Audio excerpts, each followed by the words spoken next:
ಅಖಿಲ ಭಾರತ ಕಾಂಗ್ರೆಸ್ಸಿನ ಸರ್ವೋಚ್ಚ ನಾಯಕ ರಾಹುಲ್ ಗಾಂಧಿ ಶುರು ಮಾಡಿರುವ ಈ ವೋಟ್ ಚೋರಿ ಅನ್ನೋ ಒಂದು ಅಪಪ್ರಚಾರ ಅಭಿಯಾನದಲ್ಲಿ ಕರ್ನಾಟಕದ ಉಪಮುಖ್ಯಮಂತ್ರಿಗಳು ಈಗಾಗಲೇ ಹೋಗಿ ಸೇರ್ಪಡೆಯಾಗಿದ್ದಾರೆ. ಬಿಹಾರ್ ರಾಜ್ಯದಲ್ಲಿ 16 ದಿನಗಳ ಕಾಲ 25 ಜಿಲ್ಲೆಗಳನ್ನು ಸಂಚರಿಸುವ ಅವರ ಈ ವೋಟರ್ ಅಧಿಕಾರ ಯಾತ್ರಾ ಅನ್ನೋ ಒಂದು ರಾಜಕೀಯ ನಾಟಕದಲ್ಲಿ, ಒಂದು ರಾಜಕೀಯ ಯಾತ್ರೆಯಲ್ಲಿ ಪಾಲ್ಗೊಳ್ಳಲು ಕರ್ನಾಟಕದ ಉಪಮುಖ್ಯಮಂತ್ರಿ ಡಿ.ಕೆ. ಶಿವಕುಮಾರ್ 2 ದಿನಗಳಿಂದ ಈಗಾಗಲೇ ಪಾಲ್ಗೊಂಡಿದ್ದಾರೆ.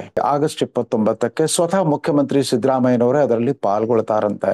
ಈ ಕಾಂಗ್ರೆಸ್ಸಿಗರ ದ್ವಂದ್ವ, ಆತ್ಮವಂಚನೆ ಮತ್ತು ವಿರೋಧಾಭಾಸಕ್ಕೆ ಕರ್ನಾಟಕದ ಈ ಚುನಾಯಿತ ಮುಖ್ಯಮಂತ್ರಿ ಮತ್ತು ಉಪಮುಖ್ಯಮಂತ್ರಿಗಳು ಚುನಾವಣಾ ಆಯೋಗದ ವಿರುದ್ಧದ ಪ್ರತಿಭಟನಾ ಆಂದೋಲನದಲ್ಲಿ ಪಾಲ್ಗೊಳ್ಳುತ್ತಿರುವ ಪ್ರಕ್ರಿಯೆನೇ ಸಾಕ್ಷಿ. ನರೇಂದ್ರ ಮೋದಿಯವರು ಭಾರತದ ಪ್ರಧಾನಮಂತ್ರಿ ಪದವಿಗೆ ಬಂದಾಗ, ಅಂದ್ರೆ 2014ರಲ್ಲಿ UPA ಸರ್ಕಾರದ ಕಾಲದಲ್ಲೇ ನೇಮಕಗೊಂಡಿದ್ದ ಚುನಾವಣಾ ಆಯೋಗ ಅಸ್ತಿತ್ವದಲ್ಲಿತ್ತು. ವಿ ಸಂಪತ್ ಎಂಬ ಹಿರಿಯ IAS ಅಧಿಕಾರಿ ಯಾವತ್ತು ಚುನಾವಣಾ ಮುಖ್ಯ ಆಯುಕ್ತರಾಗಿದ್ರು. ಅವರಿದ್ದಾಗಲೇ ಈ 2 ಚುನಾವಣೆಗಳು ನಡೆದವು. 2013ರಲ್ಲಿ ಕರ್ನಾಟಕದ ಅಸೆಂಬ್ಲಿ ಚುನಾವಣೆ, ತದನಂತರ 2014ರಲ್ಲಿ ಲೋಕಸಭೆಗೆ ನಡೆದ ಸಾರ್ವತ್ರಿಕ ಚುನಾವಣೆ. ಆಗ ಗಮನಿಸಬೇಕು, ಕರ್ನಾಟಕದ ಮತದಾರರ ವರ್ತನೆ ಯಾವ ರೀತಿ ಇತ್ತು.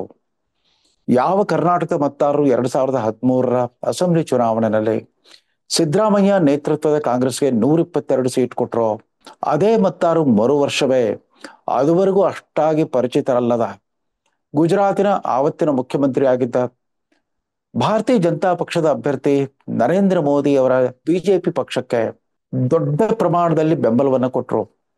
ಭಾರತೀಯ ಜನತಾ ಪಕ್ಷಕ್ಕೆ 17 ಲೋಕಸಭಾ ಸೀಟ್ ಕೊಟ್ಟಿದ್ದಷ್ಟೇ ಅಲ್ಲ, ಕರ್ನಾಟಕದ ಒಟ್ಟು ವಿಧಾನಸಭಾ ಕ್ಷೇತ್ರಗಳ ಪೈಕಿ 132 ಕ್ಷೇತ್ರಗಳಲ್ಲಿ ಬಿಜೆಪಿಗೆ ಲೀಡ್ ಕೊಟ್ಟಿದ್ರು.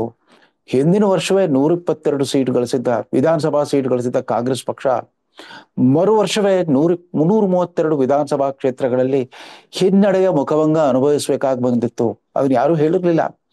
ಆವತ್ತು ಪಾಪ ವಿಧಾನಸಭಾ ಚುನಾವಣೆಯಲ್ಲಿ ತಮ್ಮವರದೇ ಷಡ್ಯಂತ್ರದಿಂದ ಸೋತಿದ್ದೇನೆ ಅಂತ ಹೇಳ್ಕೊಳ್ತಿದ್ದ ಡಾಕ್ಟರ್ ಜಿ ಪರಮೇಶ್ವರ್ KPCC ಅಧ್ಯಕ್ಷರಾಗಿದ್ರು. KPCC ಅಧ್ಯಕ್ಷರಾಗಿ ಡಾಕ್ಟರ್ ಜಿ ಪರಮೇಶ್ವರ್ ಮಾತ್ರ ತಮ್ಮ ಅಧಿಕಾರಸ್ಥ ಸಹೋದ್ಯೋಗಿಗಳಿಗೆ 2-3 ಬಾರಿ ನೆನಪಿಸೋ ಪ್ರಯತ್ನ ಮಾಡಿದ್ರು. ಲೋಕಸಭಾ ಚುನಾವಣೆಯಲ್ಲಿ ನಮಗೆ ಭಾರಿ ಹಿನ್ನಡೆಯಾಗಿದೆ, ಈ ಬಗ್ಗೆ ನಾವು ಎಚ್ಚರದಿಂದಿರಬೇಕು ಅಂತ ಹೇಳಿದ್ರೆ ಯಾರು ಎಚ್ಚರಗೊಳ್ಳೇ ಇಲ್ಲ. ಅವರೆಲ್ಲ ಅಧಿಕಾರದ ಅಮಲಿನಲ್ಲಿ ಮೈ ಮರೆತು ಬಿಟ್ಟಿದ್ರು. ಅದ್ರ ಪರಿಣಾಮ ಏನಾಯ್ತು, 2018ರಲ್ಲಿ ಮತ್ತೆ ಅಸೆಂಬ್ಲಿ ಚುನಾವಣೆ ಜರುಗಿದಾಗ ಸುಮಾರು 130 ಸೀಟ್ಗಳಿದ್ದ ಅದೇ ಸಿದ್ದರಾಮಯ್ಯ ನೇತೃತ್ವದ ಕಾಂಗ್ರೆಸ್ 6 ತಿಂಗಳ ಮುಂಚಿತವಾಗಿಯೇ ಒಂದು ಜನಾಶೀರ್ವಾದ ಯಾತ್ರೆ ಅಂತ ಪ್ರಚಾರ ಕೈಗೊಂಡಿತ್ತ.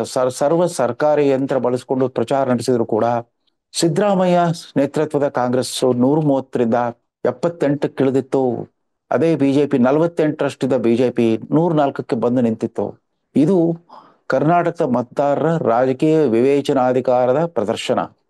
ಅವರು ಅಸೆಂಬ್ಲಿಗೆ ಯಾರನ್ನು ಗೆಲ್ಲಿಸ್ಬೇಕು, ಲೋಕಸಭೆಗೆ ಯಾರನ್ನು ಕಳಿಸ್ಬೇಕು ಅನ್ನೋದ್ರ ಬಗ್ಗೆ ಕರ್ನಾಟಕ ಮತದಾರರಲ್ಲಿ ಸಾಕಷ್ಟು ರಾಜಕೀಯ ಪ್ರಜ್ಞೆ ಇದೆ, ರಾಜಕೀಯ ವಿವೇಕ ಇದೆ.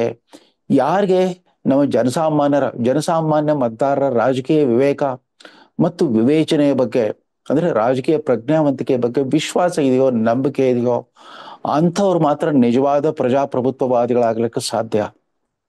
ಪಾಪ ಸಿದ್ದರಾಮಯ್ಯನವರೇ ಅವತ್ತು ಅಧಿಕಾರಸ್ಥ ಮುಖ್ಯಮಂತ್ರಿಯಾಗಿ ಒಂದು ಕ್ಷೇತ್ರದಲ್ಲಿ ಭಾರಿ ಸೋಲು ಅನುಭವಿಸಿದ್ರು, ಮತ್ತೊಂದು ಕ್ಷೇತ್ರದಲ್ಲಿ ಅತ್ಯಂತ ಅಲ್ಪ ಅಂತರದಿಂದ ಗೆದ್ದು ಬಂದು ವ್ಯಕ್ತಿಗತವಾಗಿ ತಮ್ಮ ಗೌರವವನ್ನು ಉಳಿಸ್ಕೊಂಡಿದ್ರು. ಮೈಸೂರಿನ ಚಾಮುಂಡೇಶ್ವರಿ ಕ್ಷೇತ್ರದಲ್ಲಿ 36,000 ಮತಗಳ ಅಂತರದಿಂದ ಸೋತಿದ್ರು. ಅದೇ ಬಾದಾಮಿ ಕ್ಷೇತ್ರದಲ್ಲಿ, ಸುರಕ್ಷಿತ ತಾಣ ಅಂತ ಆರಿಸಿಕೊಂಡಿದ್ದ ಬಾದಾಮಿ ಕ್ಷೇತ್ರದಲ್ಲಿ ಬಿಜೆಪಿಯ ಶ್ರೀರಾಮುಲು ವಿರುದ್ಧ ಕೇವಲ 1,700 ಮತಗಳ ಅಂತರದಿಂದ ಗೆದ್ದಿದ್ರು.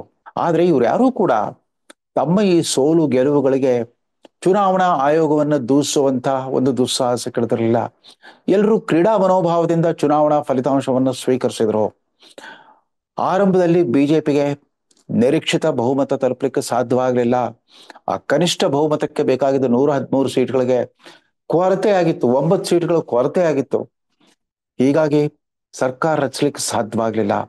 ಅವತ್ತು ಸೆಕ್ಯುಲರ್ ಶಕ್ತಿಗಳು ಒಂದಾಗಬೇಕನ್ನೋ ನೆಪವೊಡ್ಡಿ JDS ಜನತಾದಳದ ಪಿತಾಮಹ ದೇವೇಗೌಡರ ಮನೆ ಬಾಗಿಲಿಗೆ ಬಂತು ಕಾಂಗ್ರೆಸ್ ಹೈಕಮಾಂಡು.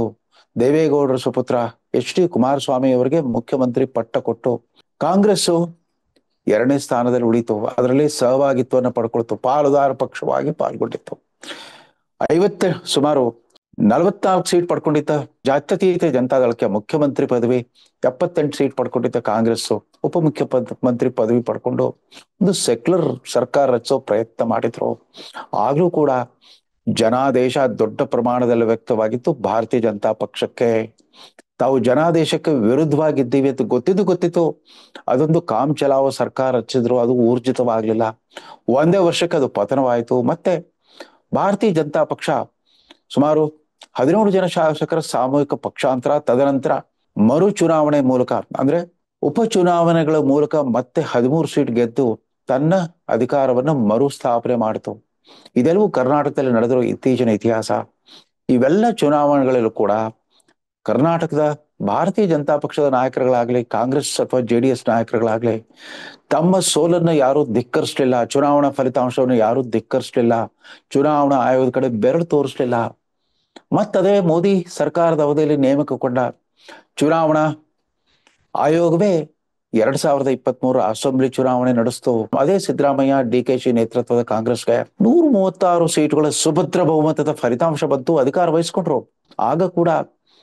ಆಗ ಬಿಜೆಪಿಗೆ ಕೇವಲ 63 ಸೀಟ್ ಬಂದ್ರು ಕೂಡ ಅವ್ರು ಯಾರು ಚುನಾವಣಾ ಆಯೋಗವನ್ನ ದೂಷಿಸ್ಲಿಲ್ಲ.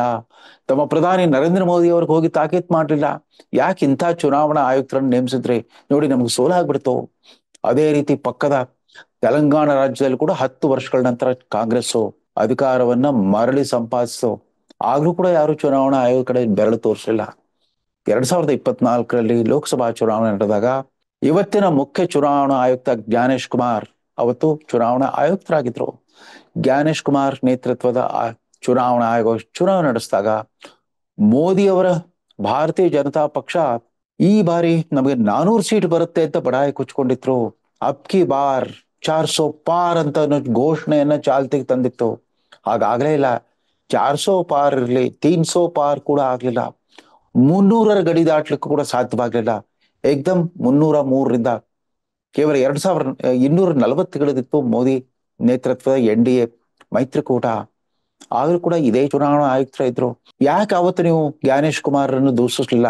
NDA ಮೈತ್ರಿಕೂಟದ ಯಾವ ಮಿತ್ರ ಪಕ್ಷವೂ ಕೂಡ ಚುನಾವಣಾ ಆಯೋಗವನ್ನ ತನ್ನ ಸೋಲಿಗೆ ಕಾರಣ ಅಂತ ಹೇಳ್ಕೊಳ್ಳಿಲ್ಲ. 230 ಸೀಟ್ ಪಡ್ಕೊಂಡಿದ್ದ NDA ಮೈತ್ರಿಕೂಟದ ಯಾವ ಪಕ್ಷದ ನಾಯಕನು ಕೂಡ ಸ್ವತಃ ರಾಹುಲ್ ಗಾಂಧಿ ಆಗಿ ಯಾರು ಕೂಡ ಚುನಾವಣಾ ಆಯೋಗ ತಪ್ಪು ಮಾಡಿದೆ ಅಂತ ಹೇಳಿಲ್ಲ. ಸ್ವತಃ ರಾಹುಲ್ ಗಾಂಧಿ ಅವರೇ 52ರಿಂದ 99ರವರೆಗೆ ಸಾಗಿ ಬಂದಿದ್ರು.